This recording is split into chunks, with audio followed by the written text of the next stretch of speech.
If you've ever wondered whether your autistic child will move from short phrases to real conversations, this video is for you.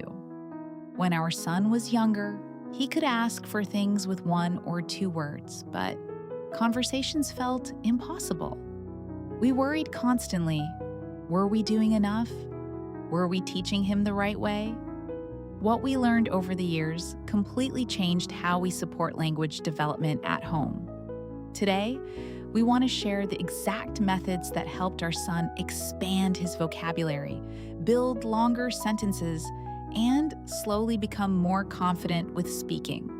We'll explain why autistic children often struggle with expressive language, what actually helped in our daily life, and 3 practical examples you can use immediately at school, at home, and during everyday routines.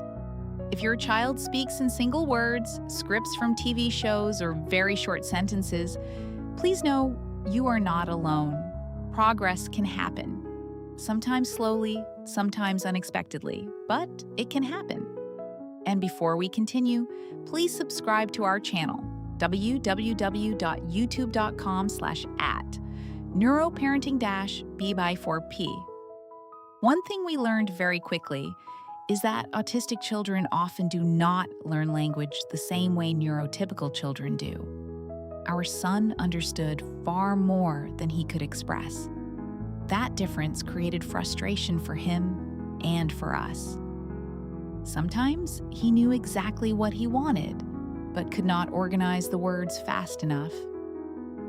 Sometimes he repeated phrases from cartoons because creating his own sentence felt too difficult. Sometimes he stayed silent because speaking itself was overwhelming. What helped us most was understanding that vocabulary growth is not just about memorizing words. It is about reducing pressure, creating predictable communication opportunities, and connecting language to real emotional experiences. In the beginning, we made a mistake many parents make. We constantly tested him. What color is this? What animal is that? Can you say this word? We thought repetition alone would create language growth. Instead, it created stress. He started avoiding communication because every interaction felt like an exam.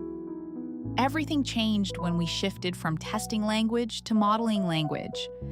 Instead of asking him 20 questions, we started describing the world around him. If he said car, we expanded it naturally. We would say, yes, the red car is driving fast. If he said juice, we answered with, you want cold apple juice in the blue cup. We stopped demanding longer sentences immediately and instead showed him what longer language sounded like in real situations. Over time, he slowly started copying parts of these longer phrases. One important thing we learned is that autistic children often need much more processing time. Neurotypical adults speak fast, too fast sometimes. We started intentionally slowing down our speech. We left pauses after sentences. We gave him space to think. Sometimes 10 seconds felt painfully long, but those pauses gave him the opportunity to organize words in his brain. Another thing that helped enormously was visual support. Spoken language disappears quickly. Visual information stays visible. We use picture cards, written words, gestures, and visual routines. This reduced pressure and helped connect words to meaning. The first practical example is something teachers can use in school. Our son struggled during group discussions because language moved too quickly. The teacher started using a visual sentence board. On the board were simple sentence starters like, I see, I want, I think, and I feel. Next to them were pictures and keywords related to the lesson. For example, during science class, the teacher placed pictures of water, plants, sun, and clouds on the board.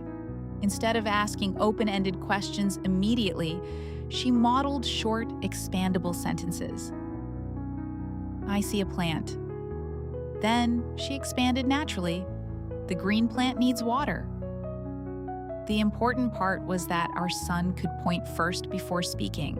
That reduced anxiety dramatically. Eventually, he started combining the words himself. First 2 words, then 4, then longer sentences. If you are a parent speaking with teachers, ask whether they can provide visual sentence supports instead of relying only on verbal instruction. Many autistic children know more than they can verbally express in fast classroom situations. The second example is how we worked on vocabulary at home. We stopped setting aside language lessons at the kitchen table because they created resistance. Instead, we built language into play. One evening, we played with toy animals.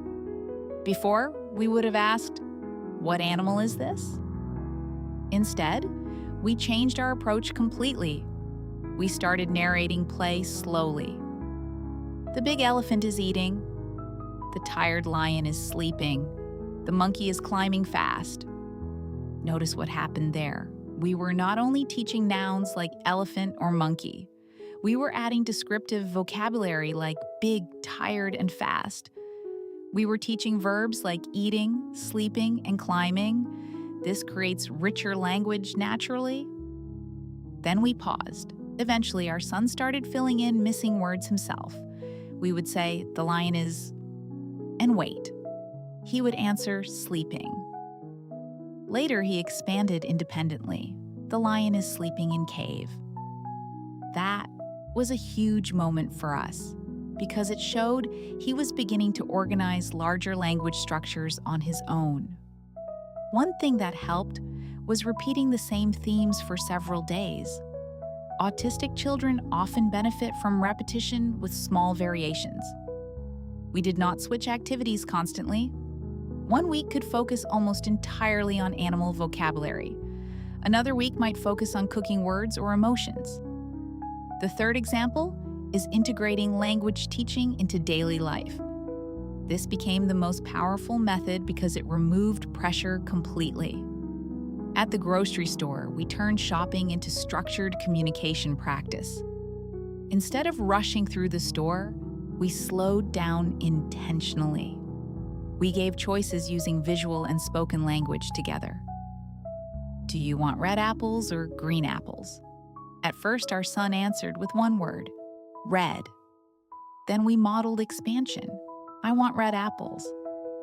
Eventually, he began using full requests independently.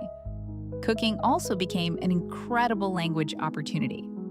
While making pizza together, we modeled action words constantly. Cut the cheese. Mix the sauce. Spread the sauce slowly. The oven is hot. Because these actions were connected to sensory experiences, the vocabulary became meaningful and easier to remember. One thing we want parents to hear very clearly is this: progress may not look linear. Sometimes our son learned a new phrase and then stopped using it for weeks. Sometimes he repeated movie lines instead of answering questions. Sometimes he communicated beautifully at home, but barely spoke at school. That inconsistency is very common in autistic children. Stress, sensory overload, fatigue, and anxiety can all affect expressive language. Please do not measure success only by sentence length. Communication includes gestures, pointing, typing, pictures, scripting, and body language too. Spoken language growth often happens when a child first feels safe communicating in any form. Most importantly, celebrate small progress. One extra word matters. One spontaneous sentence matters. One moment of connection matters. And if you are feeling exhausted trying to help your child communicate, we understand that feeling deeply. We have cried after difficult days too, but your daily consistency matters more than perfect teaching techniques.